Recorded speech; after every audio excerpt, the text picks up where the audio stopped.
Bonjour à tous et bienvenue pour cette matinale, 5 minutes de méditation pour bien commencer ta journée. Et ce matin, j'ai choisi un texte de l'évangéliste selon saint Luc, chapitre 7, verset 36. Un pharisien invita Jésus à manger. Jésus se rendit chez lui, se mit à table. Survint une femme connue dans la ville pour sa vie dissolue. Comme elle avait appris que Jésus mangeait chez le pharisien, elle avait apporté un flocon d'albâtre rempli de parfum. Elle se tint derrière lui à ses pieds. Elle pleurait. Elle se mit à mouiller de ses larmes les pieds de Jésus. Alors elle les essuya avec ses cheveux et en les embrassant, elle versait du parfum sur eux. En voyant cela, le pharisien qui l'avait invité se dit: si cet homme était vraiment un prophète, il saurait quelle est cette femme qui le touche, et il saurait que cette femme est quelqu'un qui mène une vie de débauche. Jésus répondit à haute voix: Simon, j'ai quelque chose à te dire. Oui, Seigneur. Il était une fois un prêteur à qui 2 hommes devaient de l'argent. Le premier devait 500 pièces d'argent, le second 50.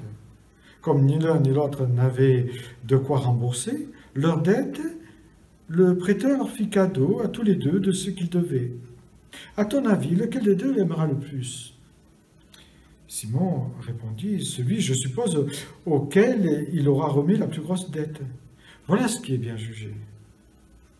Puis, se tournant vers la femme, il reprit: tu vois, cette femme-là, eh bien, quand je suis entré dans ta maison, tu ne m'as pas apporté d'eau pour me laver les pieds.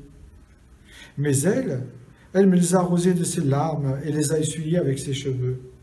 Tu ne m'as pas accueilli en m'embrassant. Mais elle, depuis que je suis entré, elle n'a pas cessé de couvrir mes pieds de baisers.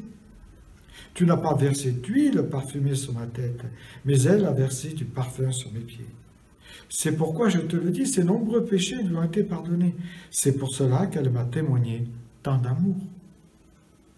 Mais celui qui a eu peu de choses à se faire pardonner ne manifeste que peu d'amour. Puis il dit à la femme: tes péchés sont pardonnés. Les autres invités se dirent eux-mêmes: qui est donc cet homme qui ose pardonner les péchés? Mais Jésus dit à la femme: parce que tu as cru en moi, tu es sauvé, va en paix. Voilà, la composition de ce récit est assez simple. Jésus est invité à un repas par un homme, on sait son prénom puisqu'il est nommé Simon, et puis là ils sont en train de manger, allongés comme le faisaient les Romains et les Juifs de cette époque. Et là il y a intrusion, il y a une femme qui arrive au milieu, qui passe et qui tombe aux pieds de Jésus et va oindre ses pieds. Ce geste va déclencher comme une bombe atomique, c'est une réaction négative chez les participants et chez Simon, qui dit: mais si cet homme était au moins un prophète, il saurait qui est cette femme.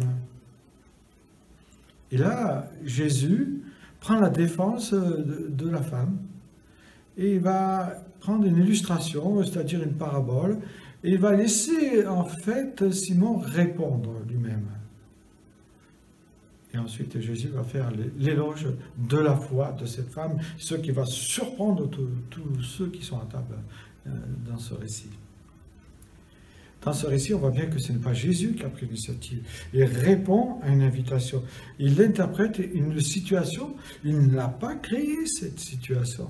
Et il annonce une vérité cachée, le pardon des péchés pour cette femme, qui annonce le pardon des péchés pour tout homme, pour tout être humain, quel qu'il soit, d'où qu'il vienne, quoi qu'il ait fait. Cette femme rencontre tout à coup quelqu'un qui l'aime comme elle est. Peut-être pour la première fois de sa vie, elle ne se sent pas montrée du doigt par la personne. Bien qu'elle est montrée du doigt, on le sait par Simon, on ne dit pas qu'elle est montrée du doigt, mais le regard des uns et des autres a dû être parlant sur elle. Ce doigt accusateur que nous pouvons nous aussi avoir, vous savez, en montrant la petite paille qui est dans l'œil du voisin, ne voyons pas la poutre qui est dans le nôtre, comme dit Matthieu 7,3, et c'est Jésus qui dit cela. Mais cette femme, au contact de Jésus, elle découvre cet amour agapé, cet amour infini, c'est-à-dire l'amour inconditionnel de Dieu pour elle. Elle est aimée telle qu'elle est.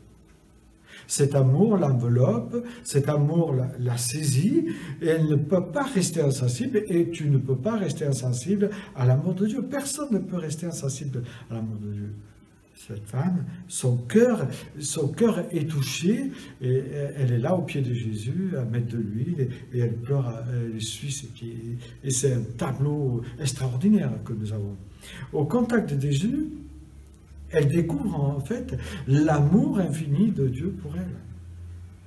Et cet amour l'enveloppe, la saisit en fait, et voilà, son cœur est touché comme notre cœur a pu être touché un jour. L'amour de Dieu est si puissant qu'il peut bouleverser n'importe quelle vie. Tes péchés sont pardonnés, dit-il à la femme, verset 48, et ça c'est très fort et très bouleversant.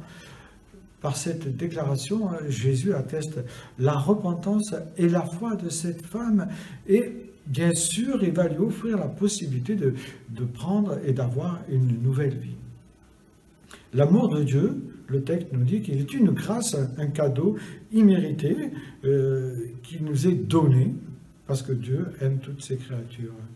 Et cette femme l'a bien compris. Jésus, elle comprend que ce n'est pas un prophète, elle comprend que c'est celui qui devait venir, le Messie, qui lui seul pouvait pardonner les péchés. Et cette phrase est très forte. Hein. C'est pourquoi je te le dis, ses nombreux péchés lui sont pardonnés. Car elle a beaucoup aimé, mais à celui à qui on pardonne peu, il aime peu. Waouh! Celui à qui on pardonne peu, aime peu. Hein. C'est-à-dire celui qui a davantage reçu, manifeste davantage de reconnaissance envers le donateur. Mais celui qui ne comprend pas ce que le donateur a fait pour lui, il a très peu de reconnaissance. Par rapport, en fait, à ses péchés, le pardon qu'elle a reçu lui apparaît comme un trésor immense. Et nous aussi, nous devons saisir cela, que le pardon que nous avons reçu doit nous paraître comme un trésor immense que Dieu nous a fait, comme une grâce infinie dont nous nous sentions indignes.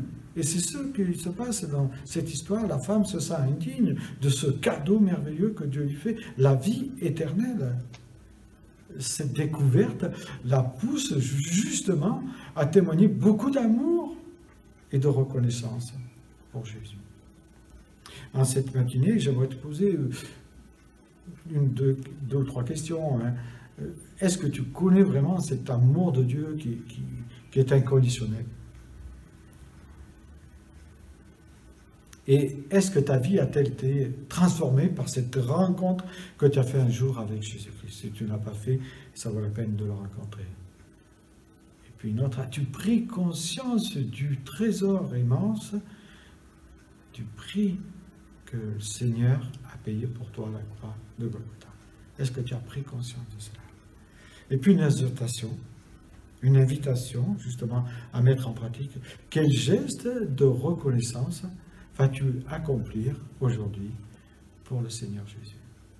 Voilà. Bonne journée, que le Seigneur te bénisse. Amen.